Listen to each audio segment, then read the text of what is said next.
ډیرو محترم مسلمانانو نن ډیره بهترینه وظیفه او ډیره پاورفل وظیفه د هر رنګه حاجت او د هر رنګه مشکل مقصد د فاره دا وظیفه ډیره زیاته بهترینه ده. تاسو شاید چې دا وظیفه کړی وي خو چې په کومه طریقه ده زه خیمه ان شاء الله چې په دې طریقه به مو نوي کړي او الحمدلله فدی الله تعالی زما یو حاجت پوره کړی دی، یعنی یو کار د فارتلم او دا وظیفه مې شروع کړله نو الحمدلله چې د هغه انسان په زړه کې بستا د فاره یو د لغر نه لوی یو محبت او عزت جوړ شي. ما خو دغه د فاره کړی وه چې د انسان ما سره محبت وکړي او زه د خپل مقصد حاصل کړم.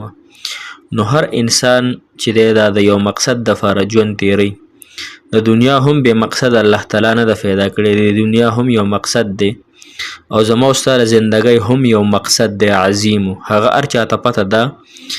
د زمانه کې څوک هم داسې نه به وي چې د خپل زندګۍ د مقصد نه وي خبر. هر انسان د خپل زندګۍ د مقصد نه خبر دی او دې نه خبر دی چې الله زه څه دپاره پیدا کړی. خو چې زمونږ د زندګۍ کې بیا کم زمونږ خپل حاجتونه دي او مقاصد دي نو د هغې دپاره دا وظیفه ده. صحیح شوه که نه؟ یو زمونږ د زندګۍ مقصد دی، یو زمونږ په زندګۍ کې خپل مقصدونه دي، د چا نه د رښتې مقصد دی، د چا سره د محبت مقصد دی،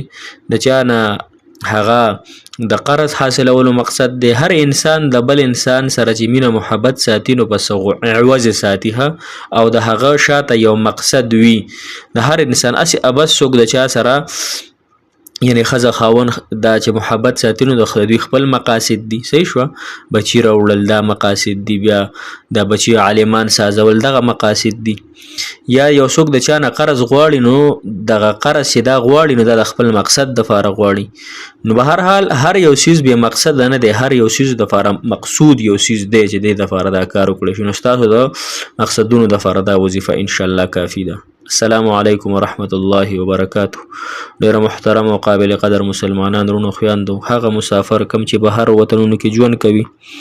هغه کو په سعودي عرب کې دي، کو په دوبۍ کې دي، کو په فرانس کې دي، کو په امریکا کې دي، کو په برطانیه کې دي، کو په فرانس کې دي، هر ملک کې چې دي، کو په سویزرلینډ کې دي او کو په خوږ افغانستان کې دي. رب العالمین دې ستاسو حاجات پوره کړي، رب کریم دې ستاسو مشکلات ختم کړي. محترم مسلمانانو، زه په مدینه منوره کې انشاءالله سبا به بیا مکې مکرمې ته ځم، خانه کعبې په لوړ باندې به ځم انشاءالله. دې نه به د عمرې نیت هم تړم، دلته غټ میقات دی، هغې نه به احرام اچوم انشاءالله العزیز او عمرې ته به ځم.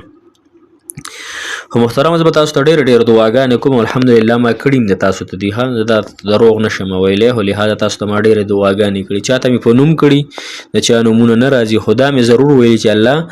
زما کتونکي اورېدونکي په یوټوب باندې الله دوی له ډېره خوشحالۍ ورکړي، دوی له کامیابۍ ورکړي، دوی مقاصد پوره کړي، دوی حاجتونه پوره کړي، دوی مشکلات ختم کړي. دا دعاګانې مې الحمدلله غوښتي او انشاءالله بیا بار بار غواړو، ما دلته لا ورځې شته. محترم مسلمانان، نن چې کومه زمونږ وظیفه ده هغه د حسبي ربي مربي وظیفه ده. حسبي ربي مربي د یو داسې وظیفه ده محترمه چې دا د اچانک حاجت دپاره هم ده، د لوی حاجت دپاره هم ده، د وړوکي مقصد دپاره هم ده، د لوی غم او پریشانۍ دپاره هم ده. خو د دې ګوره دا یو څیز طریقه کار وي که نه، د دې هم خپلې طریقې وي، خپل ټیمونه وي، هغې ټیمونه کې دا وظیفه خلک کوي.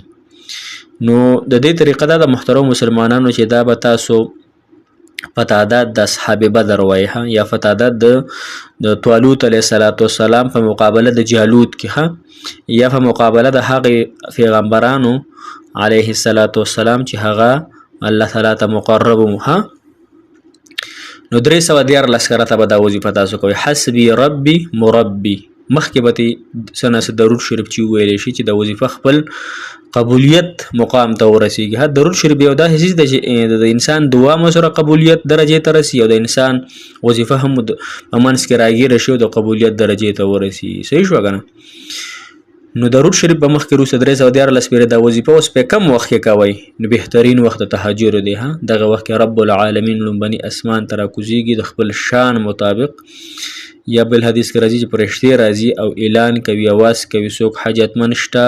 څوک ګناهونو بخول د بخانه شته چې ګناهونه معاف شي څوک یعنی قسمه قسم نداګانې کیږي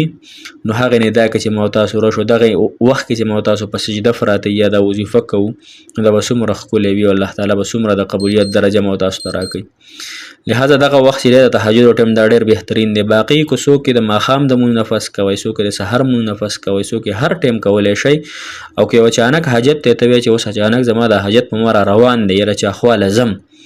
نو پټ پټ ځان سوی حسبي ربي مربي حسبي ربي مربي او اللهم يا ودود يا ودود اللهم يا ودود يا ودود چانه رشتہ طلب کې چانه قرض اخلي چانه بل یو شي اخلي خرید او فروخت کې نو دا دوه وظیفې تاسو یاد کړئ ها ان شاء الله چې رشتو د فرض یا خپل مقاصد حاصلولو د لپاره نو بیا بشمار وای ها حسبي ربي مربي اللهم يا ودود يا ودود حسبي ربي مربي اللهم يا ودود يا ودود دې طریقې سره ان شاء الله د خپل مقاصد حاصلولو پورې بعد وظیفه تاسو کوئ ان شاء الله الله تعالی به تاسو ډېر بهترین معاملې کوي او دغه کس په زړه کې به ان شاء الله تاسو محبت اچي هغه په زړه کې کم څه د فر نفرت وي هغه به الله تعالی ختموي ان شاء الله دا وظیفه خپل کوي الله تعالی مو خوشاله او باد ست الله تعالی مو زړه مرادونه پوره که حاجت خو ورسري 15 وخت مونږ کوشش کوي چې مونږ قضا کوي مونږ یو داسې اهمه فریضه ده